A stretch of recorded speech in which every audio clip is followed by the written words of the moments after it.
بسم اللہ الرحمن الرحیم۔ السلام علیکم ورحمۃ اللہ وبرکاتہ۔ دوستو، خوراک کا جنسی طاقت سے بہت گہرا تعلق ہے۔ جو خوراک ہم روزمرہ زندگی میں استعمال کرتے ہیں وہی معدہ میں ہضم ہو کر خون پیدا کرتی ہے، پھر خون سے مادہ تولید تیار ہوتا ہے جو زندگی کا جوہر خاص اور لذتوں کا سرچشمہ ہے۔ لہٰذا ایسی غذاؤں کا اہتمام رکھنا چاہیے جن سے جنسی طاقت ہمیشہ قائم رہے۔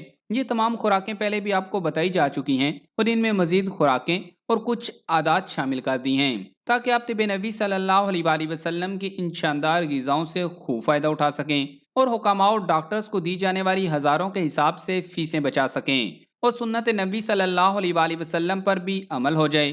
تو آج کی اس ویڈیو میں ہم نے طب نبی صلی اللہ علیہ وآلہ وسلم سے 30 غذائیں اور کچھ ایسے طریقے اکٹھے کیے ہیں جو نبی کریم صلی اللہ علیہ وآلہ وسلم اپناتے تھے اور جدید و قدیم طب میں انہیں مردانہ قوت حاصل کرنے کے لیے استعمال کیا جاتا تھا۔ ان کے فوائد، استعمال کا صحیح وقت اور جو غذائیں تیار کرنے والی ہیں ان کو تیار کرنے کا مکمل طریقہ بھی تفصیلاً بتائیں گے۔ اگر آپ ان چیزوں سے مکمل فائدہ اٹھانا چاہتے ہیں تو ویڈیو کو آخر تک مکمل دیکھیے گا۔ تو چلیں آپ کو طب نبی صلی اللہ علیہ وآلہ وسلم اور احادیث مبارکہ کی روشنی میں تمام غذائیں اور طریقے بتاتے ہیں۔ تو آگے بڑھنے سے قبل آپ سے گزارش ہے کہ اس ویڈیو کو لائک کریں اور اگر ابھی تک آپ ہمارے چینل اردو لیب کا حصہ نہیں بنے تو اردو لیب کو سبسکرائب کر کے گھنٹی کا بٹن ضرور دبا دیں۔ نمبر 1، کھجور۔ جدید و قدیم اطباء کا ماننا ہے کہ کھجور کھانے سے قوت با میں اضافہ ہوتا ہے۔ جو بچہ پیدا ہو اس کو تازہ کھجور کا ملیدہ بنا کر تھوڑی سی کھلائی جائے، اس سے بہتر کوئی غذا نہیں۔ اگر تازہ کھجور نہ مل سکے تو خشک ہی صحیح۔ اگر کھجور سے بہتر کوئی اور چیز ہوتی تو اللہ تعالیٰ حضرت مریم رضی اللہ تعالیٰ عنہا کو حضرت عیسیٰ علیہ السلام کی ولادت کے وقت وہی چیز کھلاتا۔ سورہ مریم میں ہے کہ اللہ تعالیٰ نے حضرت مریم کو حکم فرمایا کہ کھجور کا تنا پکڑ کر اپنی طرف ہلاؤ، تم پر تازہ پکی کھجوریں گر پڑیں گی۔ اس سے معلوم ہوا کہ زچہ کے لیے کھجور سے بہتر کوئی غذا نہیں۔ کھجور مزاج میں گرمی اور قوت پیدا کرتی ہے۔ بصر کے دونوں بیٹے جو قبیلہ بنو سلیم سے ہیں روایت کرتے ہیں کہ رسول اللہ صلی اللہ علیہ وآلہ وسلم ہمارے پاس تشریف لائے۔ ہم نے آپ کی خاطر اپنی ایک چادر پر پانی چھڑک کر اسے ٹھنڈا کیا اور بچھا دی۔ آپ صلی اللہ علیہ وآلہ وسلم اس پر تشریف فرما ہوئے۔ ہمارے گھر میں اللہ تعالیٰ نے آپ صلی اللہ علیہ وآلہ وسلم پر وحی نازل فرمائی۔ ہم نے آپ کی خدمت میں مکھن اور کھجور پیش کی۔ آپ صلی اللہ علیہ وآلہ وسلم کو مکھن پسند تھا۔ اللہ تعالیٰ آپ صلی اللہ علیہ وآلہ وسلم پر اپنی رحمتیں اور سلام بھیجے۔ ابو نعیم نے کتاب الطب میں لکھا ہے کہ رسول اللہ صلی اللہ علیہ وآلہ وسلم کھجور کو مکھن کے ساتھ بہت عزیز رکھتے تھے۔ علماء کہتے ہیں کہ اس کو اس طرح کھانے سے قوت باز زیادہ ہوتی ہے۔ اللہ آپ سب کو حج و عمرہ کی سعادت نصیب فرمائے، آمین۔ کمنٹس میں آپ بھی آمین لکھ دیں۔ آپ وہاں جائیں گے تو آپ کو عرب لوگ کھجور کو مکھن کے ساتھ ہی کھاتے نظر آئیں گے اور کہا جاتا ہے کہ دنیا میں سب سے زیادہ قوت با عربوں کی ہی ہے، واللہ عالم۔ نمبر 2، دودھ۔ عروہ حضرت عائشہ رضی اللہ تعالیٰ عنہ سے روایت کرتے ہیں کہ انہوں نے عروہ سے کہا، اے میرے بھانجے، ایک ایسا بھی وقت تھا کہ ہم ایک چاند دیکھتے، پھر دوسرا چاند دیکھتے، پھر تیسرا چاند دیکھتے۔ 2 مہینے رسول اللہ صلی اللہ علیہ وآلہ وسلم کے گھر میں آگ نہ سلگتی۔ میں نے پوچھا، اے خالہ، پھر کون سی چیز آپ کو زندہ رکھتی تھی؟ حضرت امی عائشہ صدیقہ رضی اللہ تعالیٰ عنہ نے فرمایا، 2 کالی چیزیں، یعنی چھوہارے اور پانی۔ مگر یہ کہ نبی کریم صلی اللہ علیہ وآلہ وسلم کے پڑوس میں چند انصار تھے، ان کے پاس دودھ والی بکریاں تھیں اور وہ لوگ رسول اللہ صلی اللہ علیہ وآلہ وسلم کو ان کا دودھ دیتے تو آپ صلی اللہ علیہ وآلہ وسلم ہم کو بھی پلاتے۔ ابو نعیم نے حضرت ابن عباس رضی اللہ تعالیٰ عنہ سے نقل کیا ہے کہ پینے کی چیزوں میں رسول کریم صلی اللہ علیہ وآلہ وسلم کے نزدیک دودھ بہت عزیز تھا۔ یہ قوت با پیدا کرتا ہے، منی بڑھاتا ہے، معدہ میں جلد ہضم ہو جاتا ہے، بدن کی خشکی کو دور کرتا ہے، چہرے کا رنگ سرخ کرتا ہے، دماغ کو قوی کرتا ہے۔ دودھ میں بہت سے ایسے غذائی اجزاء ہوتے ہیں جو ہماری جلد کو خوبصورتی عطا کرتے ہیں۔ دودھ کیلشیم کے حصول کا ایک بہت بڑا ذریعہ ہے جو ہماری ہڈیوں کو مضبوط رکھتا ہے۔ یہ نہ صرف بڑھتی عمر کے بچوں کے لیے بلکہ نوجوانوں اور بوڑھوں کے لیے یکساں مفید ہے۔ یعنی دودھ قوت با کے ساتھ ساتھ اور بھی درجنوں بیماریوں کے لیے مفید ہے، لیکن کوشش کریں کہ زیادہ چکنائی والا دودھ استعمال نہ کریں اور دودھ پینے کے بعد کلی ضرور کریں، کیونکہ نبی کریم صلی اللہ علیہ وآلہ وسلم بھی دودھ پینے کے بعد کلی کیا کرتے تھے۔ جنسی طاقت بڑھانے کے لیے دودھ پینے کا سب سے بہترین وقت رات کو سونے سے 1 گھنٹہ قبل اور نیم گرم حالت میں ہے۔ اگر گرم موسم میں دوپہر کے وقت دودھ پینا ہو تو دودھ میں ٹھنڈا پانی ملا کر کچی لسی بنا کر پئیں، یہ بھی ایک حدیث مبارکہ سے ثابت ہے۔ اور اگر اس میں رات کو 3 سے 5 دانے چھوہارے یا کھجوریں بھگو کر رکھ دیے جائیں اور صبح پی لیے جائیں تو زیادہ فائدہ مند ہے۔ نمبر 3، شہد۔ ابو نعیم نے حضرت عائشہ رضی اللہ تعالیٰ عنہ سے روایت کیا ہے کہ رسول اللہ صلی اللہ علیہ وآلہ وسلم کے نزدیک شہد بہت پیارا اور عزیز تھا۔ حضور صلی اللہ علیہ وآلہ وسلم کو شہد اس لیے زیادہ محبوب تھا کیونکہ اللہ تعالیٰ نے فرمایا ہے کہ اس میں شفا ہے۔ جابر بن عبداللہ رضی اللہ تعالیٰ عنہما روایت کرتے ہیں، انہوں نے بیان کیا کہ میں نے حضرت صلی اللہ علیہ وآلہ وسلم کو فرماتے ہوئے سنا کہ اگر تمہاری دواؤں میں سے کسی میں بھلائی ہو تو پچنے لگوانے یا شہد پینے یا آگ سے داغ لگوانے میں ہے، جبکہ بیماری کے موافق ہو، اور میں داغ لگوانے کو پسند نہیں کرتا۔ شہد کے بے شمار فوائد ہیں۔ نہار منہ چاٹنے سے بلغم دور کرتا ہے، معدہ صاف کرتا ہے، معدہ کو اعتدال پر لاتا ہے، دماغ کو قوت دیتا ہے، مثانہ کے لیے مفید ہے، مثانہ اور گردے کی پتھری کو خارج کرتا ہے، پیشاب کے بند ہونے کو کھولتا ہے، فالج اور لقوہ کے لیے فائدہ مند ہے، ریا خارج کرتا ہے، بھوک زیادہ لگاتا ہے۔ مکھن اور شہد ملا کر کھایا جائے تو جوڑوں کے لیے مفید ہے اور جسم کو موٹا کرتا ہے، قوت باہ میں تحریک پیدا کرتا ہے۔ قوت باہ کے لیے روزانہ شہد کی 2 چمچ سونے سے 2 گھنٹے قبل دودھ میں ملا کر پئیں۔ گرم مزاج کے لوگ تازہ پانی میں ملا کر پئیں۔ نمبر 4، کلونجی۔ حضرت خالد بن سعد رضی اللہ تعالیٰ عنہ کہتے ہیں کہ ہم لوگ کسی سفر میں تھے اور غالب بن ابہر بھی ہمارے ساتھ تھے۔ وہ رستہ میں بیمار ہو گئے۔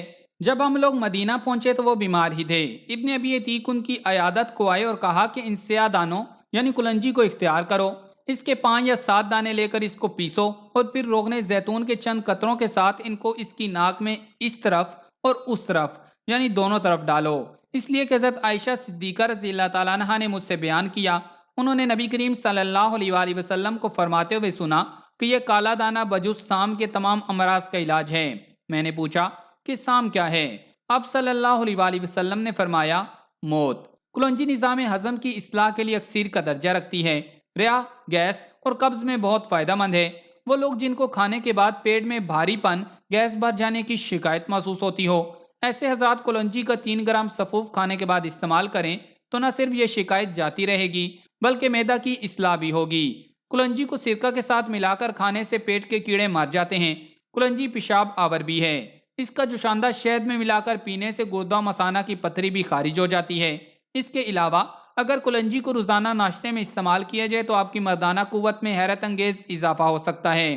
1 کپ کلونجی کے بیج، 2 چمچ میتھی کے بیج اور 1 چمچ جنگلی نیازبو لے کر ان تمام اجزاء کو پیس لیں۔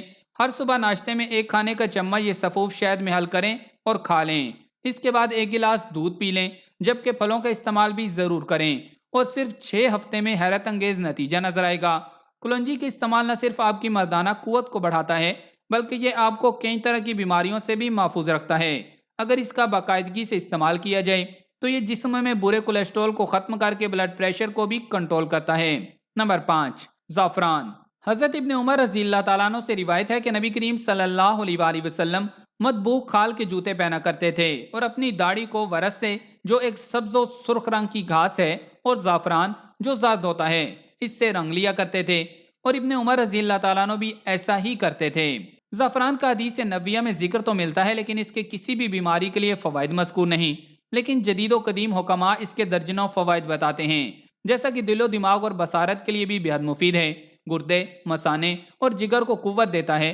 بخار کی حالت میں دن میں 2 بار پانی میں ملا کر پلایا جائے تو بخار اتر جاتا ہے، گردے کے درد میں آرام پہنچاتا ہے، بوجھل طبیعت میں تقویت دیتا ہے۔ عورتوں میں اگر حیض رک رک کر آتے ہوں تو انہیں زعفران دینا مفید ہے۔ زعفران شوگر کے مریض کے لیے بھی فائدہ مند ہے، ڈپریشن میں بھی مفید پایا گیا ہے۔ یہ ہماری یاداشت کو بڑھاتا ہے اور اس کو دوسری ادویات میں شامل کرنے سے ان کے اثرات کو تیز اور سریع الاثرات بناتا ہے۔ مقوی معدہ، مقوی قلب و جگر ہے۔ اسے برسوں سے انسانی شہوت بڑھانے کے لیے استعمال کیا جاتا ہے۔ یہ ایک شہوت انگیز قدرتی غذا ہے جو ہارمونز کو اعتدال میں رکھتی ہے اور جنسی لحاظ سے ایک صحت مند زندگی کے لیے معاون ہے۔ بھارت میں آج بھی قدیم روایتوں پر چلنے والے علاقوں میں شادی کی پہلی رات دولہے کو زعفران ملا دودھ پلاتے ہیں۔ نمبر 6، ہریسہ۔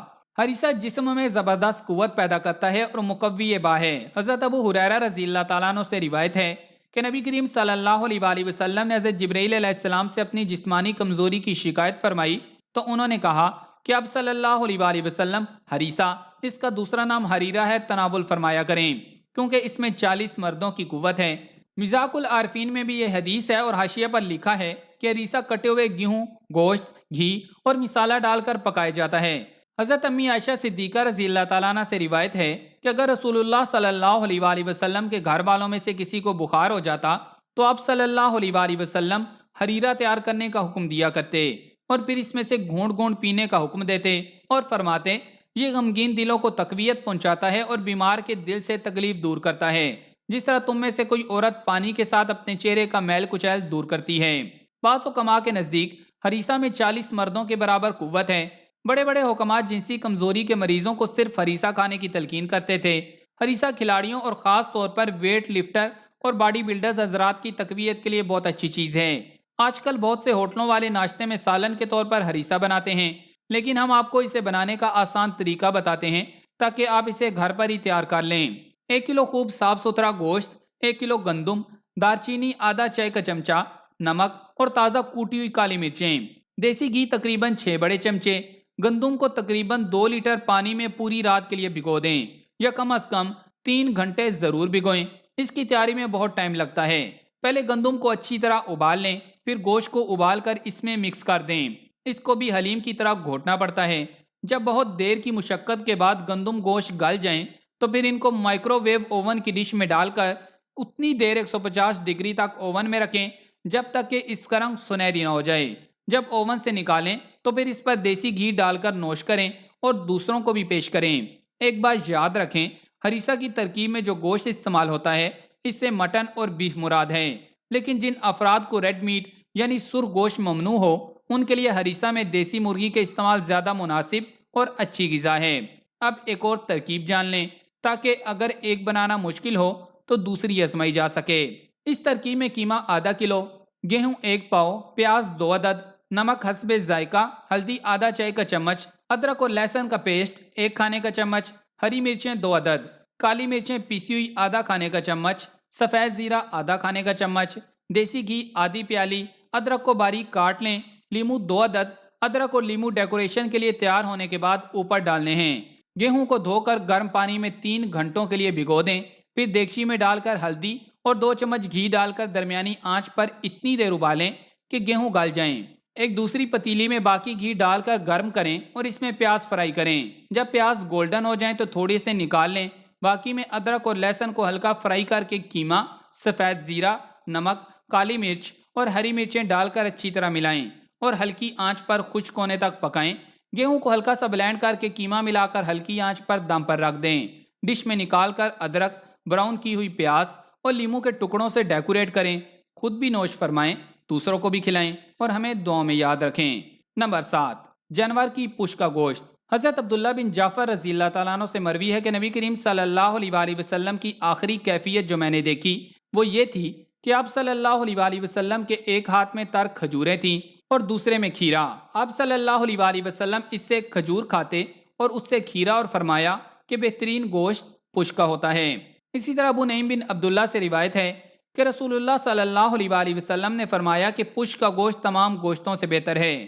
علماء نے لکھا ہے کہ طب کی روح سے اس گوشت میں قوت بات زیادہ ہوتی ہے، یہ گوشت جلد ہضم ہو جاتا ہے اور اس گوشت میں قدرتی طور پر وٹامنز اور کیلشیم زیادہ ہوتے ہیں جو انسانی جسم کو طاقتور بنانے میں کافی کردار ادا کرتے ہیں۔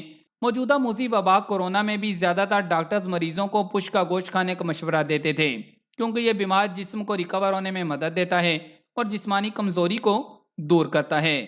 نمبر 8، خوشبو۔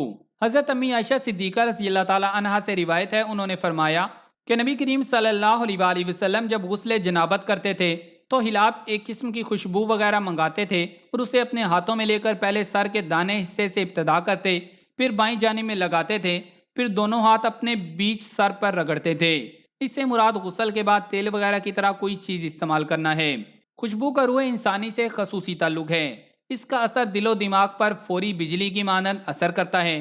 کتاب سفر الصاد میں لکھا ہے کہ حضور نبی کریم صلی اللہ علیہ وآلہ وسلم کی خدمت میں جب کوئی خوشبو پیش کرتا تو آپ صلی اللہ علیہ وآلہ وسلم اس کو رد نہ فرماتے، اور آپ صلی اللہ علیہ وآلہ وسلم کا فرمان ہے کہ اگر کوئی شخص خوشبو دے تو اس کو رد نہ کرو، اور ارشاد فرماتے کہ خوشبو کے تحفہ کو رد مت کرو کیونکہ یہ جنت سے نکلی ہوئی ہے۔ آپ صلی اللہ علیہ وآلہ وسلم کو خوشبو بہت زیادہ پسند تھی۔ آپ ہمیشہ عطر کا استعمال فرمایا کرتے تھے، حالانکہ خود آپ صلی اللہ علیہ وآلہ وسلم کے جسم عطر سے ایسی خوشبو نکلتی تھی کہ جس گلی سے آپ گزر جاتے تھے وہ گلی معطر ہو جاتی تھی۔ آپ صلی اللہ علیہ وآلہ وسلم نے فرمایا، باخبر ہو جاؤ کہ مردوں کی خوشبو یہ ہے کہ اس کی خوشبو معلوم ہو اور اس کا رنگ معلوم نہ ہو، اور خواتین کی خوشبو وہ ہے کہ جس کا رنگ معلوم ہو لیکن اس کی خوشبو معلوم نہ ہو۔ غالباً اس سے مراد مہندی ہے۔ علماء اس سے مراد لیتے ہیں کہ مردوں کی خوشبو ایسی ہونی چاہیے کہ خوشبو پھیلے اور رنگ نظر نہ آئے، اور عورتوں کے لیے وہ خوشبو بہتر ہے کہ وہ خوشبو نہ پھیلے اور رنگ نظر آئے۔ حکماء کہتے ہیں کہ خوشبو اور قوت باء میں گہرا تعلق ہے، اس لیے اس مرض سے نجات پانا چاہتے ہیں تو الکحل سے پاک اور دماغ کو سکون دینے والی کسی خوشبو کا استعمال ضرور کریں۔ نمبر 9، بہی کھانا۔ انسان کے دل و جسم کو تقویت دینے والی بے شمار جڑی بوٹیوں اور پھلوں کا ذکر طب نبی صلی اللہ علیہ وآلہ وسلم میں ملتا ہے۔ بہی بھی ان میں سے ایک ایسا پھل ہے جس کی شکل و صورت سیب اور آڑو سے ملتی ہے۔ اس پھل کا ذکر احادیث مبارکہ میں کئی جگہ موجود ہے۔ بہی کا پھل کھانے والی خواتین کے ہاں خوبصورت بچے پیدا ہوتے ہیں، جبکہ مرد کے کھانے سے 40 افراد کے برابر طاقت آتی ہے۔ بہی کے پھل میں کئی طرح کے وٹامن اور معدنیات شامل ہیں۔ بہی کا مربع اس حوالے سے بہترین غذا ہے جو نہار منہ کھایا جائے تو دل کے عوارض سے بھی بچاتا ہے۔ حضرت طلحہ رضی اللہ تعالیٰ عنہ فرماتے ہیں کہ میں نبی کریم صلی اللہ علیہ وآلہ وسلم کی خدمت میں حاضر ہوا، آپ صلی اللہ علیہ وآلہ وسلم کے ہاتھ میں بہی تھی۔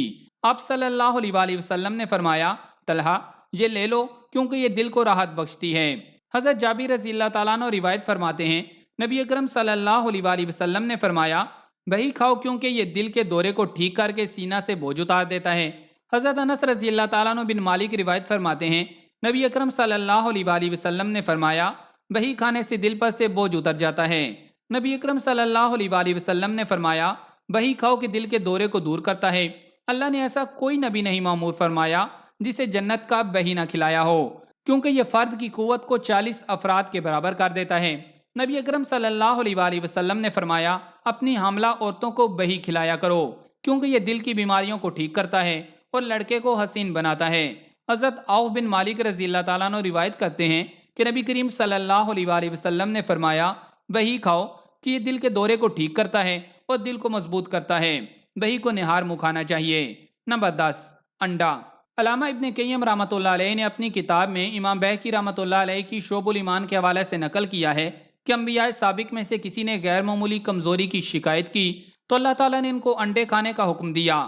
بعض علماء حضرت سلیمان علیہ السلام کے حوالے سے ذکر کرتے ہیں کہ انہوں نے اللہ سے اپنی کمزوری کا ذکر کیا تھا کیونکہ ان کی 100 کے قریب بیویاں تھیں۔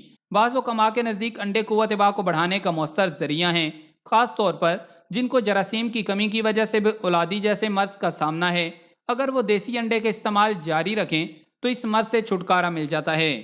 انڈے میں وہ تمام اجزاء موجود ہوتے ہیں جو صحت کو قائم رکھنے کے لیے ضروری ہوتے ہیں۔ انڈا مقوی غذا ہونے کے ساتھ ساتھ دماغ اور آنکھوں کو بھی تقویت دیتا ہے۔ بیماری کے بعد ہونے والی نقاہت کو دفع کرتا ہے۔ لوگ اسے موسم سرما کی غذا خیال کرتے ہیں، لیکن یہ موسم گرما میں بھی مفید ہے۔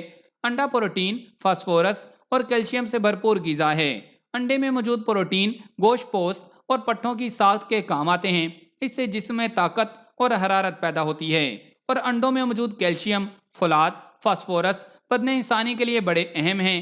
کیلشیم پھیپھڑوں کی ساخت کو درست رکھنے، جسم کی نشو و نما میں اور پیشاب کی تیزابیت دور کرنے میں اہم کردار ادا کرتا ہے، اور فولاد خون کے سرخ ذرات پیدا کرتا ہے۔ نمبر 11، حیض۔ ام المومنین سیدہ عائشہ صدیقہ رضی اللہ تعالیٰ عنہ فرماتی ہیں کہ رسول اکرم صلی اللہ علیہ وآلہ وسلم نے ایک دن مجھ سے فرمایا، اے عائشہ کیا تمہارے پاس کچھ ہے؟ میں نے عرض کیا، اے اللہ کے رسول صلی اللہ علیہ وآلہ وسلم، ہمارے پاس تو کچھ بھی نہیں ہے۔ آپ صلی اللہ علیہ وآلہ وسلم نے فرمایا، تو میں پھر روزہ رکھ لیتا ہوں۔ پھر حضرت امی عائشہ صدیقہ رضی اللہ تعالیٰ عنہ فرماتی ہیں کہ رسول اللہ صلی اللہ علیہ وآلہ وسلم باہر تشریف لے گئے تو ہمارے پاس کچھ ہدیہ لایا گیا اور کچھ مہمان بھی آ گئے۔ سیدہ عائشہ صدیقہ رضی اللہ تعالیٰ عنہ فرماتی ہیں کہ جب رسول اللہ صلی اللہ علیہ وآلہ وسلم واپس تشریف لائے تو میں نے عرض کی، اے اللہ کے رسول صلی اللہ علیہ وآلہ وسلم، ہمارے پاس کچھ ہدیہ لایا گیا ہے اور کچھ مہمان بھی آئے ہیں، اور میں نے آپ صلی اللہ علیہ وآلہ وسلم کے لیے کچھ چھپا کر رکھا ہے۔ آپ صلی اللہ علیہ وآلہ وسلم نے فرمایا، وہ کیا ہے؟ میں نے عرض کیا، وہ حیض ہے۔ آپ صلی اللہ علیہ وآلہ وسلم نے فرمایا، اسے لے آؤ۔ میں اسے لے آئی تو آپ صلی اللہ علیہ وآلہ وسلم نے اسے کھایا۔ پھر آپ صلی اللہ علیہ وآلہ وسلم نے فرمایا، میں نے صبح روزہ رکھا تھا، حضرت امی عائشہ صدیقہ رضی اللہ تعالیٰ عنہ سے منقول ہے کہ حضور نبی کریم صلی اللہ علیہ وآلہ وسلم کو حیض بہت پسند تھا۔ حیض تین چیزوں سے مل کر بنتا ہے: کھجور، مکھن اور جمع ہوا دودھ یعنی دہی، مگر کھٹا نہ ہو۔ اس غذا سے بدن قوی ہوتا ہے اور قوت با میں اضافہ ہوتا ہے۔ جو انسان اس غذا کا مستقل مزاجی سے استعمال کرتا ہے، وہ چاہے جتنا بھی جسمانی مشقت والا کام کر لے، وہ تھکتا نہیں اور صحت مند اور چست رہتا ہے۔ بعض علماء کہتے ہیں کہ کھجور کی گٹلی نکال کر اس کا ملیدہ بنانا بھی حیض کہلاتا ہے۔ نمبر 12، زیر ناف بالوں کو جلد کاٹنا۔ حضرت ابو ہریرہ رضی اللہ تعالیٰ عنہ کہتے ہیں کہ میں نے نبی پاک صلی اللہ علیہ وآلہ وسلم کو فرماتے ہوئے سنا کہ 5 چیزیں فطری ہیں: ختنہ کرنا، زیر ناف بالوں کا صاف کرنا، مونچھوں کا کتروانا، ناخن کٹوانا اور بغل کے بالوں کو اکھاڑنا۔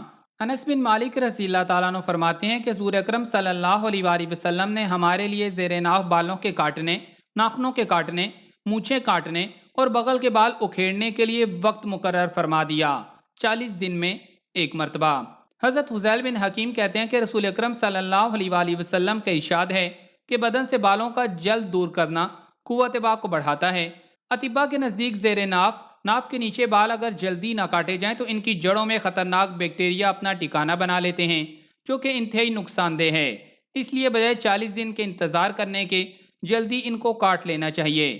اس سے صفائی بھی ہوتی ہے، جو کہ شریک حیات کے انس کو بڑھانے اور قوت با کو زیادہ کرنے کے لیے بہت مفید ہے۔ اکثر لوگ سوال کرتے ہیں کہ زیر ناف بال کہاں سے لے کر کہاں تک کاٹنے چاہیے۔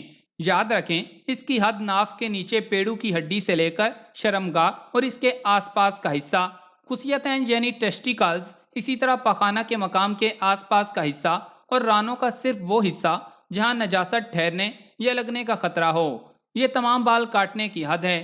زیر ناف بالوں کو ہر ہفتہ صاف کرنا مستحب ہے۔ ہر ہفتے نہ ہو تو 15 دن بعد ان کو کاٹ دینا چاہیے۔ زیادہ سے زیادہ 40 دن تک رخصت ہے، لہٰذا 40 دن سے زیادہ دنوں تک ان بالوں کو نہ مڑنا مکروہ اور گناہ ہے۔ نمبر 13، ککڑی۔ حضرت عبداللہ بن جعفر رضی اللہ تعالیٰ عنہ سے مروی ہے کہ نبی کریم صلی اللہ علیہ وآلہ وسلم کی آخری کیفیت جو میں نے دیکھی وہ یہ تھی کہ آپ صلی اللہ علیہ وآلہ وسلم کے ایک ہاتھ میں تر کھجوریں تھیں اور دوسرے میں ککڑی۔ آپ صلی اللہ علیہ وآلہ وسلم ایک ہاتھ سے کھجور کھاتے اور دوسرے سے ککڑی، اور فرمایا کہ بہترین گوشت پوچھ کا ہوتا ہے۔ تربوز کی طرح ککڑی بھی سخت تاثیر والی اور زیادہ پانی والی غذا ہے۔ ککڑی کا مزاج سرتر ہے، معدہ کی شدت حرارت کو بجھاتی ہے، مثانہ کے درد کے لیے نافع ہے، پیشاب آور ہے، دیر ہضم ہے۔ اس کی برودت سے معدہ کو کبھی ضرر بھی پہنچتا ہے، اس لیے اس کے استعمال کے ساتھ ایسی چیز کے استعمال ضرور کرنا چاہیے جو اس کی برودت اور رطوبت کو معتدل کر دے۔ رسول اکرم صلی اللہ علیہ وآلہ وسلم نے اس کو تر کھجور کے ساتھ استعمال کیا۔ اگر اس کو چھوہارے، کشمش یا شہد کے ہمراہ استعمال کیا جائے تو اس میں اعتدال پیدا ہو جاتا ہے۔ ککڑی میں پوٹاشیم زیادہ ہوتا ہے جس کی وجہ سے بلڈ پریشر نارمل رہتا ہے۔ اس کا جوس ہائی اور لو بلڈ پریشر میں فائدہ دیتا ہے۔ ککڑی میں سلیکان اور سلفر کی بھی زیادہ مقدار ہوتی ہے جس سے بال مضبوط ہوتے ہیں اور بڑھتے ہیں۔ آپ کو یہ بتاتے چلیں کہ ککڑی کو عام طور پر اردو میں کھیرا کہتے ہیں، تاہم عرب اور دوسرے ملکوں میں پائے جانے والے کھیروں کی بناوٹ میں کافی فرق ہوتا ہے، البتہ خاص یکساں ہوتے ہیں۔ یہ حدت خون کو کم کرتی ہے، جگر کو تسکین دیتی ہے۔ ککڑی کے بیجوں کو پیشاب آور ہونے کی وجہ سے سوزاک، گردہ اور مثانہ کی پتری دور کرنے کے لیے استعمال کرنا مفید ہوتا ہے۔ اس کے بیجوں کو رگڑ کر چہرے پر لیپ کرنے سے چہرے کا رنگ نکھرتا ہے۔ ککڑی کو کھانے کے لیے بہتر ہے کہ اس پر نمک اور کالی مرچ لگا کر کھایا جائے۔ کھیرے اور ککڑی کھانے سے قبض کا علاج ہوتا ہے کیونکہ اس میں 1% فائبر ہوتا ہے۔ ایک جدید تحقیق میں طبی ماہرین کا کہنا ہے کہ کھیرے کی مہک خون کی گردش میں 13% اضافہ کر دیتی ہے، جس سے قوت با کی فعالیت پر مثبت اثر مرتب ہوتا ہے۔ اس لیے روزانہ آدھ پاؤ کھیرے کھایا کریں، اور اگر بغیر کسی نقصان کے مکمل فائدہ حاصل کرنا چاہتے ہیں تو اس کے ساتھ کھجور یا شہد کا استعمال بھی لازمی بنائیں۔ نمبر 14، زیتون۔ سورہ 3 کے اندر اللہ تعالیٰ نے زیتون کی قسم اٹھائی ہے۔ اس سے اس کی عظمت اور اہمیت کا پتہ چلتا ہے، کیونکہ قسم اس چیز کی کھائی جاتی ہے جو شان والی ہو۔ حضرت عمر بن خطاب رضی اللہ تعالیٰ عنہ سے روایت ہے کہ رسول اللہ صلی اللہ علیہ وآلہ وسلم نے فرمایا، زیتون کا تیل لگاؤ اور کھاؤ کیونکہ یہ مبارک درخت سے ہے۔ زیتون کا پھل اپنے طبی فوائد کے لحاظ سے بہت زیادہ اہمیت کا حامل ہے۔ اس پھل کو زمانے قدیم سے استعمال کیا جا رہا ہے۔ یہ اچھے قسم کے کولیسٹرول کو بڑھاتا ہے۔ طبی ماہرین کے مطابق زیتون کا تیل صحت کے لیے انتہائی فائدہ مند ہے، اور یہ خون کی شریانوں کی صحت سمیت پورے جسم میں خون کی روانی کو بہتر بناتا ہے۔ زیتون کا تیل ٹیسٹوسٹیرون کی سطح کو ڈرامائی طور پر بڑھانے میں بھی مددگار ثابت ہوتا ہے، جس سے عضو خاص کے مسائل کا خطرہ کم کیا جا سکتا ہے۔ زیتون کے استعمال سے عموماً طویل دورانیے تک یہ مسئلہ پیدا نہیں ہوتا۔ تھکاوٹ اور ڈپریشن وغیرہ بھی مردانہ مسائل میں اضافہ کرتے ہیں۔ اس حوالے سے طبی ماہرین کا کہنا ہے کہ وہ مرد جو بحیرہ روم کے خطے میں رہنے والے مردوں جیسی خوراک، خاص طور پر زیتون کے تیل کا استعمال کرتے ہیں، ان میں بڑی عمر کے دوران کسی بھی قسم کے جنسی مسائل کے امکانات 40% تک کم ہو جاتے ہیں۔ اس کا خالی پیٹ 1 چمچ کھانے میں پکا کر یا سلاد پر ڈال کر کھائیں۔ انشاءاللہ آپ کو اس مسئلہ کے لیے مزید کسی بھی دوائی کی ضرورت نہیں پڑے گی۔ نمبر 15، انجیر۔ انجیر کو خشک یا تازہ کسی بھی شکل میں کھایا جائے، یہ متعدد فائدہ مند اجزاء سے بھرپور ہے اور یہ سوغات متعدد بیماریوں سے بچانے میں بھی مدد دے سکتی ہے۔ انجیر پاکستان میں ایک عام پھل ہے جس کا ذکر قدیم یونانی اور رومی تاریخ میں بھی ملتا ہے۔ انجیر کی اللہ تعالیٰ نے اپنے کلام میں قسم کھائی ہے۔ انجیر کا ذکر حدیث مبارکہ میں بھی آیا ہے۔ حضرت ابو درداء رضی اللہ تعالیٰ عنہ فرماتے ہیں کہ نبی کریم صلی اللہ علیہ وآلہ وسلم کی خدمت میں کہیں سے انجیر سے بھرا ہوا تھال آیا۔ آپ صلی اللہ علیہ وآلہ وسلم نے ہم سے فرمایا کہ کھاؤ۔ ہم نے اس میں سے کھایا اور پھر ارشاد فرمایا، اگر کوئی کہے کہ کوئی پھل جنت سے زمین پر آ سکتا ہے تو میں کہوں گا کہ یہی وہ ہے، کیونکہ بلا شبہ جنت کا میوہ ہے۔ اس میں سے کھاؤ کہ یہ بواسیر کو ختم کر دیتی ہے اور گنٹھیا جوڑوں کے درد میں مفید ہے۔ اگر آپ کو چینی یا یوں کہہ لیں میٹھا بہت پسند ہے تو انجیر اس کا صحت مند متبادل ثابت ہو سکتی ہے۔ اس میں قدرتی مٹھاس کافی زیادہ ہوتی ہے جو کہ کچھ میٹھا کھانے کی خواہش پر قابو پانے میں مدد دے گی، جبکہ زیادہ کیلوریز بھی جسم کا حصہ نہیں بنے گی۔ انجیر میں موجود کیلشیم اور میگنیشیم خون کی شریانوں کو سکون پہنچا کر بلڈ پریشر کو بڑھنے سے روکتے ہیں۔ انجیر قدرتی فائبر سے بھرپور ہے جو کہ بواسیر کے حوالے سے مددگار ثابت ہوتا ہے۔ یہ مردوں اور خواتین دونوں کو بانجھپن سے تحفظ دیتا ہے۔ طبی سائنس کے مطابق اس پھل میں موجود منرلز ان ہارمونز کے لیے ضروری ہیں جو بانجھپن سے بچانے میں مددگار ثابت ہوتے ہیں۔ اس کے جہاں لاتعداد فوائد ہیں، وہیں یہ قوت باہ کے لیے بھی بہت اکثیر ہے۔ قدیم علوم کے مطابق یونانی قوت باہ کو بڑھانے کے لیے انجیر کا استعمال کیا کرتے تھے، اور آج جدید میڈیکل سائنس نے بھی یہ ثابت کر دیا ہے کہ انجیر تولیدی صلاحیتوں میں اضافہ کرتی ہے، کیونکہ یہ زنک، میگنیشیم اور مینگنیز جیسے منرل سے بھرپور ہوتی ہے۔ مردانہ قوت کے لیے انجیر کا استعمال کیا جاتا ہے۔ وہ انسان جسے شہوت نہیں آتی، وہ صرف 7 دن تک انجیر کو استعمال کرے تو اس کو شہوت آنا شروع ہو جاتی ہے۔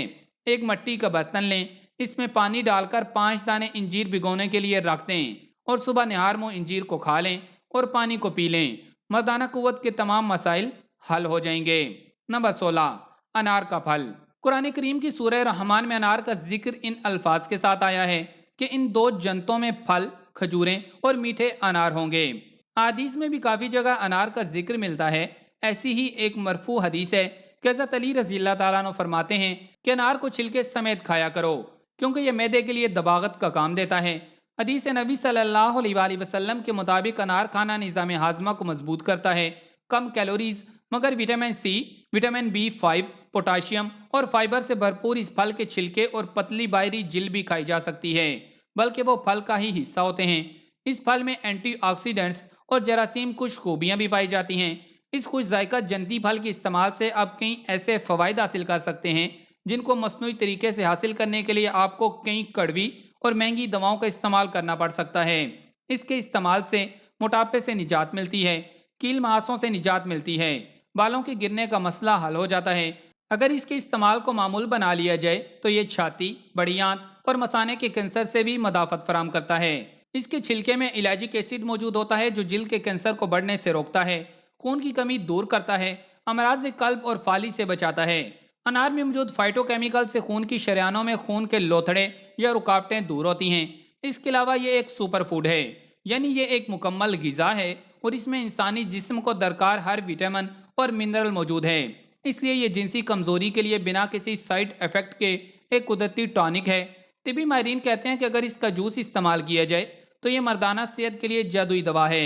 اس لیے ہر مرد بوڑھا ہو یا جوان اسے اس کو استعمال کرنا چاہیے۔ یہ جوانی کو قابل رشک بناتا ہے اور قدرتی طور پر یہ بوڑھوں کو جوان بنا دیتا ہے۔ نمبر 17، سونٹ یعنی خشک ادرک۔ قرآن مجید کتاب الہی ہے اور اہل ایمان کو معلوم ہے کہ اس کتاب میں کوئی شک نہیں ہے، اور سونٹ کے متعلق اللہ رب العزت قرآن مجید میں فرماتا ہے، جنت میں انہیں ایسے بھرے ہوئے پیالے پلائے جائیں گے جن میں سونٹ کی آمیزش ہوگی، طب نبی صلی اللہ علیہ وآلہ وسلم میں حضرت ابو سعید خدری رضی اللہ تعالیٰ عنہ سے ایک حدیث نقل ہے کہ روم کے بادشاہ نے آپ صلی اللہ علیہ وآلہ وسلم کو تحفے میں سونٹ کی ٹوکری بھیجی، اور آپ نے اس ٹوکری میں سے سونٹ کا ایک ایک ٹکڑا صحابہ میں تقسیم کیا، اور جناب ابو سعید خدری رضی اللہ تعالیٰ عنہ کو بھی اس کا ایک ٹکڑا کھانے کو دیا۔ سونٹ کے استعمال سے کئی طبی فوائد حاصل ہوتے ہیں، جن میں پٹھوں میں کھنچاؤ اور درد میں آرام، جلد اور سر سے خشکی کا خاتمہ، بال گھنے اور مضبوط ہونے سمیت کمزور نظام ہاضمہ جیسی شکایتیں دور ہونا شامل ہیں، جبکہ اس کے روزانہ کے استعمال سے معدے کو غذا میں موجود پروٹین اور فیٹ کو صحیح طریقے سے ہضم ہونے میں مدد ملتی ہے۔ سونٹ ایک بہترین اینٹی آکسیڈنٹ جز بھی ہے۔ اس کے دودھ یا چائے کے ساتھ استعمال سے قدرتی طور پر جسم کے متاثر پٹھوں کو بام جیسا سکون ملتا ہے۔ سونٹ کو آٹے میں گوندھ کر اس کی روٹی چٹنی کے ساتھ کھائی جا سکتی ہے۔ اسے ہری چٹنی یا دیگر غذاؤں میں شامل کیا جا سکتا ہے۔ سونٹ کا دودھ بنا کر یا اسے چائے میں پکا کر بھی پیا جاتا ہے۔ اسے روایتی سوجی کے حلوے میں بھی ڈالا جاتا ہے۔ یہ بے خوابی کا بہترین علاج ہے، جبکہ اس کے استعمال سے ہڈیاں اور جوڑ مضبوط ہوتے ہیں۔ آرتھرائٹس اور شوگر کے مریض بھی استعمال کر سکتے ہیں۔ سردی لگ جانے، خشک کھانسی اور خشکی کا بہترین علاج ہے۔ یاد کی ہوئی باتیں بھول جاتی ہوں، جنسی کمزوری، قوت باہ اور کمر درد کو دور کرنے کے لیے تو 60 گرام سونٹ کو پیس کر 120 گرام شہد میں ملائیں اور 3 گرام صبح و شام کھائیں۔ نمبر 18، کشمش۔ حضرت یحییٰ نخعی رضی اللہ تعالیٰ عنہ سے روایت ہے کہ لوگوں نے حضرت ابن عباس رضی اللہ تعالیٰ عنہ سے شراب کی خرید و فروخت اور اس کی تجارت کے بارے میں پوچھا، تو حضرت ابن عباس رضی اللہ تعالیٰ عنہ نے فرمایا، شراب کی نہ خرید و فروخت درست ہے اور نہ ہی اس کی تجارت جائز ہے۔ راوی کہتے ہیں کہ لوگوں نے پھر نبیذ کے بارے میں پوچھا، تو حضرت ابن عباس رضی اللہ تعالیٰ عنہ نے فرمایا، رسول اللہ صلی اللہ علیہ وآلہ وسلم ایک سفر میں نکلے، پھر جب آپ صلی اللہ علیہ وآلہ وسلم واپس تشریف لائے تو آپ صلی اللہ علیہ وآلہ وسلم کے صحابہ کرام رضوان اللہ علیہم اجمعین میں سے کچھ لوگوں نے سبز گھڑوں، لکڑی کے پیالے اور کدو کے پیالے میں نبیذ بنائی ہوئی تھی۔ آپ صلی اللہ علیہ وآلہ وسلم نے اس کے بارے میں حکم فرمایا کہ اسے بہا دیا جائے۔ پھر آپ صلی اللہ علیہ وآلہ وسلم نے ایک مشکیزے میں نبیذ بنانے کے بارے میں فرمایا، تو مشکیزے میں کشمش اور پانی ڈالا گیا اور رات بھر اسے بھگوئے رکھا۔ پھر صبح کو آپ صلی اللہ علیہ وآلہ وسلم نے پیا اور پلایا۔ پھر تیسرے دن کی صبح کو اس میں سے جو نبیذ بچ گئی اسے بہا دینے کا حکم فرمایا، تو اسے بہا دیا گیا۔ یہ فائبر سے بھرپور ایک میوہ ہے اور اس میں ٹارٹیرک ایسڈ بھی پایا جاتا ہے جو ہلکا جلاب آور ہوتا ہے۔ اس میں پائے جانے والے فائبر کی یہ خصوصیت ہے کہ یہ پانی کے موجود ہونے کی صورت میں پھول جاتا ہے۔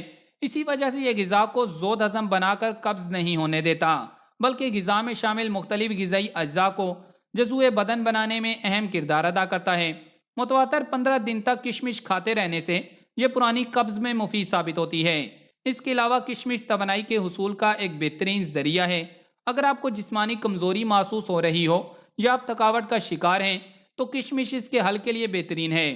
یہ کمزوری کو دور کر کے جسمانی توانائی کی سطح کو بڑھا دیتی ہے، جبکہ اس میں اینٹی آکسیڈنٹس کی مقدار بھی بہت زیادہ پائی جاتی ہے۔ یہ نہ صرف کیلشیم سے بھرپور ہوتی ہے بلکہ اس میں ایک ایسا عنصر بھی پایا جاتا ہے جو کیلشیم کو جسم میں جذب کرنے کا کام کرتا ہے، جس کی وجہ سے ہڈیاں مضبوط ہوتی ہیں۔ کیلشیم کی کمی کا شکار لوگ اگر اس کو دودھ کے ساتھ استعمال کریں تو اس کے فوائد میں مزید اضافہ ہو جائے گا۔ یہ قوت باہ یعنی جنسی طاقت میں بھی اضافہ کرتی ہے۔ جنسی طاقت بڑھانے کے لیے 10 دانے بادام، 7 دانے کشمش کے ساتھ رات بھر پانی میں بھگو کر رکھیں اور صبح نہار منہ اچھی طرح چبا چبا کر کھا لیں تو جسمانی کمزوری دور ہونے کے ساتھ ساتھ قوت باہ میں بھی اضافہ ہوگا۔ ایک جدید تحقیق کے مطابق جن مردوں نے 14 ہفتوں تک اس طریقے کو اپنایا ان کے سپرم کی تعداد بڑھ گئی اور ساتھ ہی ساتھ ان کے سپرمز کی طاقت میں بھی اضافہ ہو گیا۔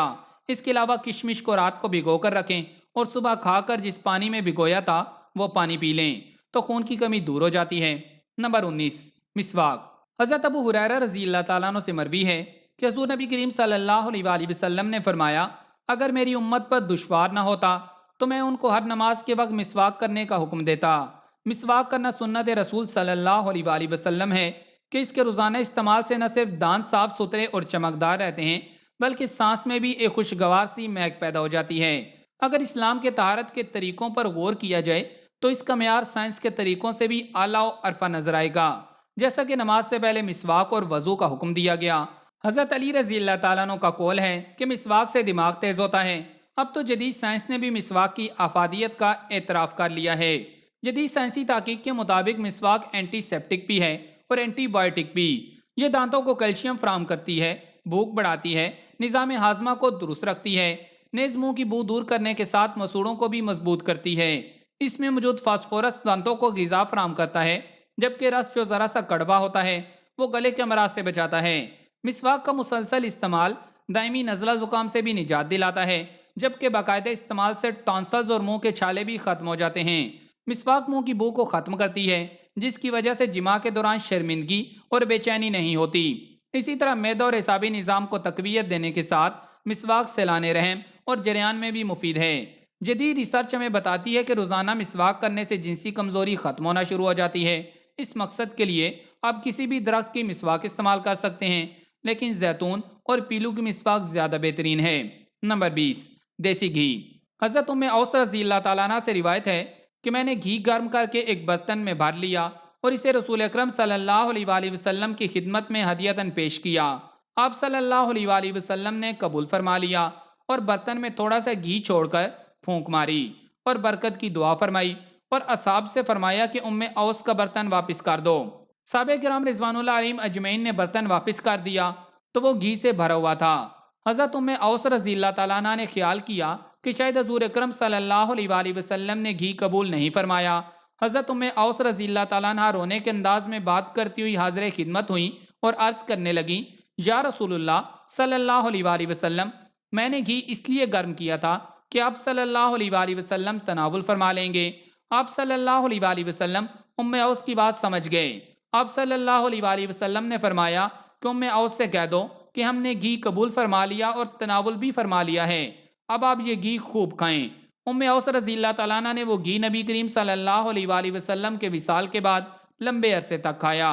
ابن سنی نے حضرت امام علی رضی اللہ تعالیٰ عنہ کا یہ فرمان نقل کیا ہے کہ گھی سے زیادہ شفا دینے والی مفید ترین دوا کوئی نہیں۔ صدیوں سے دیسی گھی کے استعمال قد و قامت، لمبی عمر، جسمانی طاقت، اعصابی توانائی اور چستی کے لیے کیا جاتا رہا ہے۔ یہ صحت اور کھانوں کا ذائقہ بڑھانے کے لیے جانا مانا جاتا ہے۔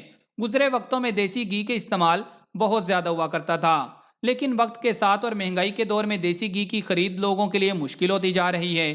جہاں تک دیسی گھی کی غذائی افادیت کا تعلق ہے، وہ کسی بھی اعتبار سے کم نہیں ہے، بلکہ دیگر خوردنی اشیاء سے زیادہ طاقت بخش اور صحت کے لیے مفید ہے۔ اعتدال میں رہتے ہوئے اگر اس کے استعمال کیا جائے تو چھوٹی موٹی بیماریوں سے بچا جا سکتا ہے۔ دیسی گھی کی افادیت سے کوئی انکار نہیں کر سکتا، لیکن گھی چاہے دیسی ہی کیوں نہ ہو، اس کی زائد مقدار فائدہ کی بجائے نقصان کا باعث ہوتی ہے۔ دیسی گھی میں وٹامن اے، ڈی، ای اور کے موجود ہوتے ہیں، جو ہمارے جسم میں ہارمونز کی پیداوار کے لیے ضروری ہوتے ہیں اور جنسی کمزوری کو بھی دور کرتے ہیں۔ جنسی کمزوری کو دور کرنے کے لیے آپ روٹی، شکر اور دیسی گھی کی چوری بنا کر کھائیں، انشاءاللہ چند دن میں ہی واضح فرق نظر آئے گا۔ نمبر 21، چقندر۔ حضرت منذر رضی اللہ تعالیٰ عنہ کہتی ہیں کہ ایک دن رسول کریم صلی اللہ علیہ وآلہ وسلم میرے ہاں تشریف لائے۔ آپ کے ہمراہ حضرت علی رضی اللہ تعالیٰ عنہ بھی تھے۔ اس وقت ہمارے گھر میں کھجوروں کے خوشے لٹکے ہوئے تھے، چنانچہ نبی کریم صلی اللہ علیہ وآلہ وسلم نے ان خوشوں میں سے کھانا شروع کیا اور آپ صلی اللہ علیہ وآلہ وسلم کے ساتھ حضرت علی رضی اللہ تعالیٰ عنہ بھی کھانے لگے۔ نبی کریم صلی اللہ علیہ وآلہ وسلم نے حضرت علی رضی اللہ تعالیٰ عنہ سے فرمایا کہ علی، ان کھجوروں کو کھانے سے اجتناب کرو، کیونکہ تمہیں کمزوری لاحق ہے، یعنی تم ابھی بیماری سے اٹھے ہو اور تم پر ضعف کا اثر غالب ہے، اس لیے تمہارے لیے پرہیز ضروری ہے۔ حضرت منذر رضی اللہ تعالیٰ عنہ کہتی ہیں کہ میں نے حضرت صلی اللہ علیہ وآلہ وسلم اور حضرت صلی اللہ علیہ وآلہ وسلم کے رفقا کے لیے چقندر اور جو تیار کیے تھے۔ چنانچہ نبی کریم صلی اللہ علیہ وآلہ وسلم نے فرمایا کہ علی، تم اس میں سے کھاؤ، اس لیے کہ یہ تمہارے لیے بہت مفید اور موافق ہیں۔ چقندر کا استعمال ہم سلاد اور اکثر سالن میں بھی کرتے ہیں، یا اس کی بھنی ہوئی سبزی بنا کر لوگ اسے کھانا پسند کرتے ہیں۔ یہ جان لیں کہ چقندر کو آپ اپنی روزانہ کی خوراک میں شامل کریں تو اس سے آپ صحت کا خزانہ پا سکتے ہیں، کیونکہ چقندر میں فائبر، فولیٹ، مینگنیز، پوٹاشیم، آئرن اور وٹامن سی بھرپور مقدار میں موجود ہوتا ہے، اور یہ تمام غذائی اجزاء آپ کو توانائی اور صحت فراہم کرتے ہیں اور کئی امراض سے محفوظ رکھتے ہیں۔ طبی ماہرین خواتین کو چقندر کھانے کا مشورہ دیتے ہیں کیونکہ یہ جسم میں خون کی مقدار بڑھاتی ہے۔ حاملہ خواتین کو اس کے استعمال پر زور دیا جاتا ہے کیونکہ چقندر میں آئرن موجود ہوتا ہے جو ریڈ بلڈ سیلز بنانے میں مددگار ثابت ہوتا ہے، اور اکثر حاملہ خواتین کے اندر ان کی کمی ہو جاتی ہے، جو کہ چقندر کے استعمال سے دور کی جا سکتی ہے۔ اس کے علاوہ یہ قبض کو بھی ختم کرتی ہے، توانائی کو بحال کرتی ہے۔ ایسے لوگوں کے لیے مفید ہے جو بیماری سے ابھی ہی اٹھے ہوں اور ان کے قوا مضبوط نہ ہوں۔ اس کے ساتھ یہ جنسی اور جسمانی دونوں کمزوریوں میں اکثیر ہے۔ اس کو کچا بھی کھایا جا سکتا ہے اور پکا کر بھی، اور اس کا جوس بھی پیا جا سکتا ہے۔ کسی شکل میں بھی اس کی افادیت پر فرق نہیں پڑتا۔ نمبر 22، نماز۔ قرآن مجید میں ارشاد ہے، اور مدد طلب کرو نماز اور صبر کے ساتھ۔ حدیث مبارکہ میں ہے، حضرت انس رضی اللہ تعالیٰ عنہ سے روایت ہے کہ رسول کریم صلی اللہ علیہ وآلہ وسلم نے ارشاد فرمایا، مجھے دنیا میں سے بیویاں اور خوشبو پسند ہے، اور میری آنکھوں کی ٹھنڈک نماز میں رکھی گئی ہے۔ اور نماز کے بارے میں نبی کریم صلی اللہ علیہ وآلہ وسلم کا ارشاد گرامی ہے کہ نماز میری آنکھوں کی ٹھنڈک ہے، نماز مومن کی معراج ہے، نماز میں اللہ نے شفا رکھی ہے۔ نماز کے اندر بار بار پڑھی جانے والی سورت فاتحہ ہے، جو کہ سورت الشفا کے نام سے منسوب ہے۔ اسی طرح نماز میں قرآن پاک کی تلاوت کی جاتی ہے، قرآن بھی شفا ہے۔ پھر تسبیحات اور تحلیلات یہ اللہ کا ذکر ہیں، یہ بھی روح کا سکون یعنی شفا، اور پھر درود و سلام اور دعا یہ بھی شفا ہے۔ غرض ساری کی ساری نماز شفا ہے۔ پھر جو نماز کا نقشہ ہے یعنی قیام، رکوع، سجود اور جلسہ وغیرہ، آج کے جدید اطباء امراض قلب کے مریضوں کو نماز جیسی ورزش دیتے ہیں۔ اس کا مطلب ہے کہ نماز میں ہر قسم کی بیماری کی شفا ہے۔ اکثر دیکھا جاتا ہے کہ علماء حضرات ادھیڑ عمری میں بھی اچھی صحت کے حامل ہوتے ہیں۔ اس کی وجہ یقیناً نماز ہے جو وہ عرصے سے پڑھتے ہوتے ہیں۔ اس لیے اگر آپ کسی بھی قسم کی جسمانی بیماری کا شکار ہیں، چاہے وہ جنسی بیماری ہی کیوں نہ ہو، خود کو 5 وقت کا نمازی بنا لیں، انشاءاللہ یہ بیماری جڑ سے ختم ہو جائے گی اور آپ کا نام اعمال بھی اچھا ہو جائے گا۔ نمبر 23، تربوز۔ حضرت امی عائشہ صدیقہ رضی اللہ تعالیٰ عنہ سے روایت ہے کہ حضور اکرم صلی اللہ علیہ وآلہ وسلم تربوز کو تر کھجور کے ساتھ ملا کر کھایا کرتے تھے، اور فرمایا کرتے تھے کہ ہم کھجور کی گرمی کو تربوز کی ٹھنڈک سے اور تربوز کی ٹھنڈک کو کھجور کی گرمی سے توڑتے ہیں۔ تربوز ایک ایسا پھل ہے جو آتا تو صرف شدید گرمی کے موسم میں ہے، لیکن یہ ہر خاص و عام کی دسترس میں ہوتا ہے۔ تربوز کی قیمت کم ہونے کے علاوہ یہ اپنی غذائیت کے اعتبار سے بھی مرغوب اور زود ہضم غذا سمجھا جاتا ہے۔ تربوز وزن کم کرنے، جلد صاف کرنے، پیٹ کے کیڑے کم کرنے اور گرمی کا توڑ کرنے میں مفید تو ہے ہی، لیکن یہ انسانی قوت مدافعت کو بڑھانے میں بھی بہت مفید ہوتا ہے۔ ماہرین کے مطابق تربوز ایسا پھل ہے جس میں خوراک اور پانی دونوں کی کمی پوری کرنے کی صلاحیت ہوتی ہے۔ اس میں موجود اجزاء غذائیت سے بھرپور ہوتے ہیں۔ اسے کھانے سے نہ صرف پیاس ختم ہوتی ہے بلکہ بھوک سے بھی نجات ملتی ہے۔ اس میں وٹامن سی، اے اور کئی صحت افزا اجزاء موجود ہوتے ہیں جو جسم کے لیے بہت ضروری ہیں۔ تربوز پانی کا بہترین متبادل ہے کیونکہ اس میں پانی کی 92% مقدار موجود ہوتی ہے، اس لیے یہ جسم میں پانی کی کمی دور کرنے میں مددگار ثابت ہوتا ہے۔ دل جو جسم کا ایک اہم جز تصور کیا جاتا ہے، تربوز اس کے لیے بھی بہت مفید ہے۔ تربوز ایسا پھل ہے جو کولیسٹرول اور بلڈ پریشر کی سطح کو کم کرتا ہے، یہ دل کے دورے کا خطرہ بھی کم کرتا ہے۔ تربوز کے فوائد صرف جسم کے اندرونی اعضاء کے لیے ہی نہیں بلکہ یہ بیرونی خوبصورتی کے لیے بھی بہت مفید ہے۔ بہتر نظام ہاضمہ کے لیے انسانی جسم کو 2 چیزوں کی ضرورت ہوتی ہے، پانی اور فائبر۔ تربوز میں ان دونوں کی خاص مقدار موجود ہوتی ہے جو نظام ہاضمہ کو بہتر بناتی ہے۔ طبی ماہرین کہتے ہیں کہ تربوز کھانے سے جنسی قوت میں اضافہ ہوتا ہے۔ تربوز میں امینو ایسڈ پایا جاتا ہے جو جسم میں RG9 پیدا کرتا ہے۔ نتیجے کے طور پر خون کی شریانوں کا تناؤ کم ہو جاتا ہے اور اس کے نتیجے میں شہوت بڑھ جاتی ہے اور جنسی صلاحیت میں بھی اضافہ ہوتا ہے۔ اسے نبوی طریقہ یعنی کھجور کے ساتھ کھائیں، انشاءاللہ مہنگی دوائیوں سے زیادہ فائدہ دے گا۔ نمبر 24، لہسن۔ حضرت جابر بن عبداللہ رضی اللہ تعالیٰ عنہ سے روایت ہے، انہوں نے بیان کیا کہ نبی کریم صلی اللہ علیہ وآلہ وسلم نے فرمایا کہ جو شخص لہسن کھائے یا پیاز کھائے تو وہ ہم سے علیحدہ رہے، یا فرمایا کہ ہماری مسجد سے الگ رہے اور اپنے گھر میں بیٹھا رہے۔ اور آپ صلی اللہ علیہ وآلہ وسلم کے پاس ایک برتن لایا گیا، ابن وہب کہتے ہیں کہ طباق لایا گیا جس میں ساگ اور دوسری سبزیاں تھیں۔ آپ صلی اللہ علیہ وآلہ وسلم کو اس کی بو معلوم ہوئی، آپ نے اس کے متعلق فرمایا جو ساگ سبزیاں اس میں تھیں ان کے متعلق آپ سے بیان کیا گیا۔ آپ صلی اللہ علیہ وآلہ وسلم نے فرمایا کہ اس کو اس کے پاس لے جاؤ۔ لوگ آپ کے ایک صحابی رضی اللہ تعالیٰ عنہ کے پاس لے گئے جو آپ کے ساتھ رہتے تھے۔ جب آپ صلی اللہ علیہ وآلہ وسلم نے صحابی رضی اللہ تعالیٰ عنہ کو دیکھا کہ اس کھانے کو پسند نہیں کیا تو آپ صلی اللہ علیہ وآلہ وسلم نے فرمایا کہ تم کھاؤ، جس سے میں سرگوشی کرتا ہوں اس سے تم سرگوشی نہیں کرتے۔ امام جلال الدین سیوطی رحمۃ اللہ علیہ نے جمع الجوافے میں ایک روایت نقل کی ہے کہ حضرت علی رضی اللہ تعالیٰ عنہ سے مروی ہے کہ رسول اللہ صلی اللہ علیہ وآلہ وسلم نے فرمایا کہ اے لوگو لہسن کھایا کرو کیونکہ اس میں بیماریوں سے شفا ہے۔ اسی طرح حضرت علی رضی اللہ تعالیٰ عنہ سے ایک اور روایت مروی ہے کہ نبی کریم صلی اللہ علیہ وآلہ وسلم نے فرمایا کہ اگر میرے پاس فرشتے نہ آتے ہوں تو میں اسے یعنی لہسن کو کھا لیتا ہوں۔ لہسن میں بہت فوائد ہیں۔ یہ ورم کو تعلیل کرتا ہے، حیض کو کھولتا ہے، پیشاب کو جاری کرتا ہے، معدہ سے ریح نکالتا ہے، مرطوب مزاج والوں میں قوت بھا پیدا کرتا ہے، منی کو زیادہ کرتا ہے اور گرم مزاج والوں میں منی کو خشک کرتا ہے۔ اس میں مردانہ کمزوریوں کو ٹھیک کرنے کی قوت ہے۔ اس کے استعمال سے مردوں میں توانائی بڑھ جاتی ہے۔ اس کا طریقہ استعمال نہایت ہی آسان ہے۔ صرف لہسن کے 2 سے 3 جوے ہر صبح نگل لیں اور اس کے حیران کن نتائج سے لطف اندوز ہوں۔ نمبر 25، پیاز۔ قدیم مصر میں یہ ایک مقبول غذا تھی، جہاں اس کا تذکرہ ان اہراموں کے کتبوں پہ درج ہے جن میں 3200 سال قبل مسیح پرانی ممیاں پائی گئیں۔ پیاز کا ذکر بائبل میں بھی موجود ہے۔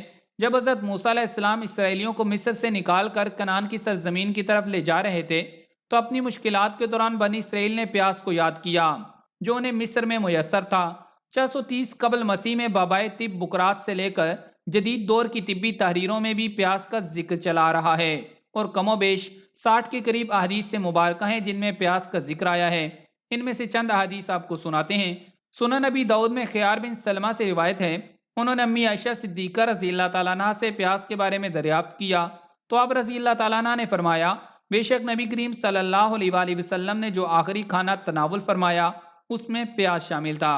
حضرت عطا بن معاویہ بن قرہ رضی اللہ تعالیٰ عنہ اپنے والد سے روایت کرتے ہیں کہ نبی اکرم صلی اللہ علیہ وآلہ وسلم نے ان دونوں درختوں یعنی لہسن اور پیاز سے منع فرمایا ہے، اور فرمایا ہے جو انہیں کھائے وہ ہماری مسجد کے قریب ہرگز نہ آئے، اور فرمایا کہ اگر تمہیں اسے ضرور ہی کھانا ہو تو اسے پکا کر انہیں مار دو، یعنی ان کی بدبو کو پکا کر زائل کر کے پھر کھاؤ، یعنی پیاز اور لہسن۔ ان حدیث سے مبارکہ میں کچا پیاز اور لہسن کھانے کے بعد مسجد سے الگ رہنے کا حکم ہے، کیونکہ پیاز اور لہسن کھانے کے فوراً بعد منہ سے بدبو آتی ہے۔ یا وہ ترکاری یا سالن جس میں پیاز اور لہسن کا زیادہ استعمال کیا گیا ہو وہ کھانے کے فوراً بعد مسجد نہ آئے، بلکہ ہمیں کوشش کرنی چاہیے کہ نماز کے اوقات کے قریب اس طرح کی کوئی بھی بدبو والی چیز استعمال ہی نہ کریں۔ اسی طرح اور بھی حدیث ہیں جن میں ذکر ملتا ہے کہ جب نبی کریم صلی اللہ علیہ وآلہ وسلم نے لہسن اور پیاز کھا کر مسجد میں آنے سے منع کیا تو صحابہ کرام رضوان اللہ علیہم اجمعین نے سمجھا کہ شاید ان چیزوں کے حرام کا حکم نازل ہو گیا ہے، تو نبی کریم صلی اللہ علیہ وآلہ وسلم نے فرمایا کہ میں ایسی چیز کو حرام نہیں کرتا جسے اللہ نے حلال بنایا ہو۔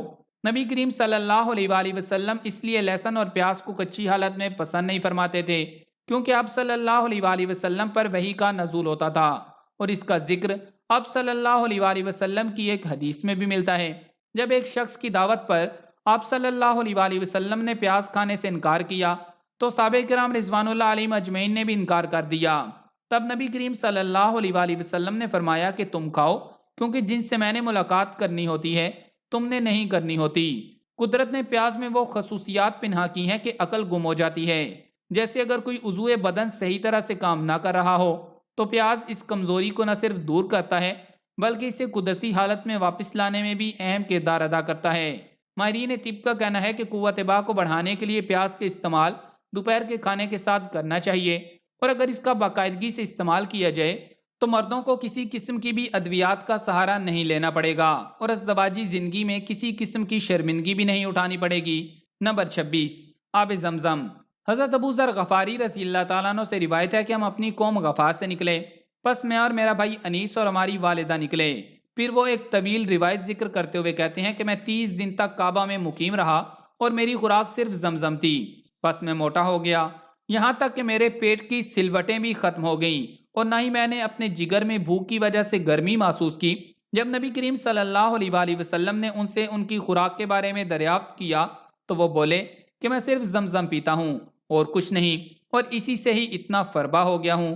جس پر نبی کریم صلی اللہ علیہ وآلہ وسلم نے فرمایا، بلا شبہ یہ پانی ببرکت ہے اور کھانے کی طرح پیٹ بھی بھر سکتا ہے۔ زمزم کے بارے میں حضرت جابر رضی اللہ تعالیٰ عنہ کی ایک روایت ہے جس میں وہ فرماتے ہیں کہ نبی کریم صلی اللہ علیہ وآلہ وسلم سے سنا کہ آب زمزم اسی چیز کے لیے ہے جس کے لیے اسے پیا جائے، یعنی آب زمزم کو جس چیز کی نیت کر کے پیا جائے اسے اللہ تعالیٰ ضرور پورا کرتے ہیں۔ زمزم بیماریوں سے نجات کے لیے مفید ہے، اور اسے لگاتار پینے سے بیماریاں جاتی رہتی ہیں اور اللہ تعالیٰ بیماریوں سے شفا عطا کر دیتے ہیں۔ یہ آب زمزم کا ایک بہت بڑا معجزہ ہے، اس لیے اگر آپ اسے جنسی بیماریوں کے لیے بھی استعمال کریں گے تو اللہ تعالیٰ آپ سے اس بیماری کو ختم کر دے گا۔ نمبر 27، کاسنی۔ حضرت عبداللہ بن عباس رضی اللہ تعالیٰ عنہ روایت فرماتے ہیں کہ رسول اکرم صلی اللہ علیہ وآلہ وسلم نے فرمایا، تمہارے لیے کاسنی موجود ہے، کیونکہ کوئی ایسا دن نہیں گزرتا جب جنت کے پانی کے قطرے اس پر نہ گرتے ہوں۔ طب نبی صلی اللہ علیہ وآلہ وسلم کے ماہرین کہتے ہیں کہ کاسنی کے پتے ہر قسم کی کمزوری میں فائدہ دیتے ہیں، انہیں دھو کر استعمال نہیں کرنا چاہیے، کیونکہ احادیث مبارکہ میں ان پر جنت کے پانی کے گرنے کی اطلاع دی گئی ہے۔ ان میں زیتون کا تیل ڈال کر پکائیں اور کھائیں، انشاءاللہ ہر قسم کی جنسی و جسمانی کمزوری دور ہو جائے گی۔ نمبر 28، کدو کے بیج۔ کدو ایک انتہائی لذیذ اور تاثیر میں زود ہضم، صحت بخش اور دماغی صلاحیتوں کو بڑھانے والی سبزی ہے۔ کدو مفرح قلب، جگر اور اعصاب کے لیے مفید سبزی ہے۔ کدو ہمارے پیارے آقا صلی اللہ علیہ وآلہ وسلم کو بہت زیادہ پسند تھا۔ پسندیدگی کا یہ عالم تھا کہ گوشت اور کدو کے سالن سے کدو کے ٹکڑے اٹھا اٹھا کر پہلے کھاتے تھے۔ حضرت انس رضی اللہ تعالیٰ عنہ سے روایت ہے کہ ایک درزی نے نبی کریم صلی اللہ علیہ وآلہ وسلم کو کھانے پر بلایا، میں آپ صلی اللہ علیہ وآلہ وسلم کے ساتھ تھا۔ صاحب خانہ نے جو کی روٹی اور شوربہ پیش کیا، شوربہ میں کدو گوشت تھا۔ میں نے دیکھا کہ آپ صلی اللہ علیہ وآلہ وسلم کدو کے ٹکڑے تلاش کر کر کے کھاتے تھے۔ اس دن سے میں بھی کدو کو پسند کرنے لگا۔ کدو کے بیج زنک کا بہت بڑا ذریعہ ہیں، اور زنک مردوں میں جنسی ہارمون ٹیسٹوسٹیرون کی پیداوار بڑھاتا ہے۔ جنسی صحت کے اس فائدے کے ساتھ ساتھ کدو کے بیج انسان کے موڈ اور مجموعی صحت کو بھی بہتر بناتے ہیں۔ ان میں اینٹی آکسیڈنٹ خصوصیات، آئرن، میگنیشیم اور دیگر کئی لازمی غذائی اجزاء پائے جاتے ہیں۔ نمبر 29، سرید۔ سرید اس کھانے کو کہا جاتا ہے جو گوشت کے شوربے یا پتلی دال میں بھگو کر تیار کیا جاتا ہے۔ حضرت عبداللہ بن عباس رضی اللہ تعالیٰ عنہ سے روایت ہے کہ حضرت صلی اللہ علیہ وآلہ وسلم کا محبوب ترین کھانا سرید تھا۔ ایک اور حدیث مبارکہ میں حضرت موسیٰ اشعری رضی اللہ تعالیٰ عنہ سے روایت ہے کہ رسول اکرم صلی اللہ علیہ وآلہ وسلم نے ارشاد فرمایا کہ مردوں میں سے تو بہت سے مرد کامل ہوئے ہیں، لیکن عورتوں میں مریم بنت عمران اور آسیہ زوجہ فرعون کامل ہوئی ہیں۔ اور حضرت عائشہ رضی اللہ تعالیٰ عنہ کی بزرگی تمام عورتوں پر ایسی ہے جیسے سرید کی بزرگی تمام کھانوں پر، یعنی سرید تمام کھانوں سے افضل ہے۔ طبی اعتبار سے سرید زود ہضم ہونے کی وجہ سے نظام ہاضمہ کے لیے بھی بہترین ہے۔ یہ جریان یا جنسی کمزوری والے حضرات کے لیے ایک لاجواب تحفہ ہے۔ اسے چند دن لگاتار کھائیں، آپ کو فرق واضح نظر آئے گا۔ اور جو لوگ مشت زنی کے مرض میں مبتلا ہیں، پہلے صدق کے دل سے توبہ کریں، پھر اسے چند دن کھائیں، انشاءاللہ واضح فرق نظر آئے گا۔ اس کی فائدہ پہنچانے کی چند وجوہات ہیں۔ ایک تو یہ شوربے میں بنتا ہے، اور طبی ماہرین کے نزدیک شوربے والا سالن زیادہ فائدہ مند ہوتا ہے۔ دوسرا، یہ انتہائی لذیذ ہوتا ہے، اور ماہرین کہتے ہیں کہ جو کھانا صحت بخش ہونے کے ساتھ لذیذ بھی ہو وہ جسم کو دگنی طاقت دیتا ہے۔ تیسرا، سرید میں روٹی پک کر بہت نرم ہو جاتی ہے، جو جلد ہضم ہو کر فائدہ پہنچاتی ہے۔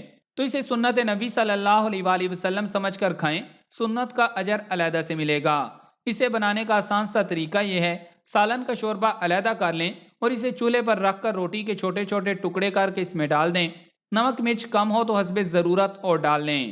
جب روٹی کے ٹکڑے شوربہ جذب کر لیں تو اسے اتار کر ضرورت کے مطابق ٹھنڈا کریں اور کھائیں۔ نمبر 30، سنا مکی۔ سنا مکی کا ذکر متعدد احادیث سے مبارکہ میں ملتا ہے، جیسے کہ روایت میں ہے کہ عبداللہ بن ام حزام رضی اللہ تعالیٰ عنہ کہتے ہیں کہ میں نے رسول اکرم صلی اللہ علیہ وآلہ وسلم کو کہتے سنا کہ بس سنا اور سنود، بعضوں کا معنی سنود سے سیاہ زیرہ مراد لی ہے، کو استعمال کیا کرو، اس لیے کہ ان دونوں میں سام سمیت ہر بیماری کے لیے شفا ہے۔ پوچھا گیا کہ رسول اکرم صلی اللہ علیہ وآلہ وسلم سام کیا ہے؟ آپ صلی اللہ علیہ وآلہ وسلم نے فرمایا موت۔ طبی ماہرین کی تحقیقات کے مطابق سنا ان ادویہ میں سے ایک ہے جن کے فوائد بے انتہا ہیں، اور اطباء قدیم کو جہاں بھی کوئی مرض ٹھیک سے سمجھ نہ آیا وہاں سنا کو استعمال کیا۔ ان کے خیال میں اس کی افادیت کی اہم وجہ یہ ہے کہ یہ جسم سے غلیظ اور زہریلے مادے باہر نکال دیتی ہے، اور اس طرح غلاظتوں کے اخراج سے جسم میں تندرستی کا عمل شروع ہو جاتا ہے۔ طبی ماہرین کہتے ہیں کہ روزانہ سنا مکی 10 ماشا بکری کے دودھ میں ملا کر کھائیں، جنسی قوت اس حد تک بڑھ جاتی ہے کہ ایک مرد 10 عورتوں پر قادر ہو سکتا ہے۔ پیارے دوستوں، ان 30 اشیاء کو سنت رسول صلی اللہ علیہ وآلہ وسلم سمجھ کر اپنے استعمال میں لا کر ان سے خوب فائدہ اٹھائیں، اور اس ویڈیو کو فیس بک اور واٹس ایپ پر زیادہ سے زیادہ شیئر کر کے اس صدقہ جاریہ میں ہمارا ساتھ دیں۔ جزاک اللہ۔